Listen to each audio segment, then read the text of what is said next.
این مرد 65 ساله که غلام سخی نام دارد از مدت 20 سال بدین سو در قریه زدرانی ولسوالی چهاردره ولایت کندوز زندگی میکند که در اصل از ولایت کنر به این محل مهاجرت کرده است. وی میگوید که در مدت 48 سال گذشته بیش از 2000 گشتم را که از نوع خزندگان میباشد خورده است. وی با حضور چندین نفر از اهالی منطقه همزمان 3 عدد گشتم را بلعید که به گفته خودش در یک روز بیش از 50 عدد گشتم را هم بلعیده که خوردن گشتم به یک نوع غذای دائمی وی تبدیل گردیده است. وی میگوید که پس از خوردن عدد گشتم مزه تلخی را احساس نبوده هم و هیچ گونه تاثیر منفی را بالای جسم وی تاکنون نگذاشته است. غلام سخی مدعی شد که وی در این مدت مریض نگردیده و حتی یک بار نزد دکتر مراجعه نکرده و یک قرص دوا را هم نخورده است. وی گفت علاوه بر این با نوع ادویه یونانی که از علوفه کوهی و از شکیره گشتم ساخته می شود چندین نفر را که مبتلا به بیماری پیس گردیده بودند مداوا نموده است.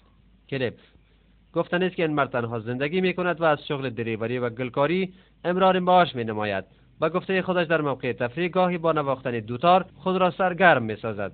محمد قاسم نصراللهی، تلویزیون آریانا، ولایت کندوز.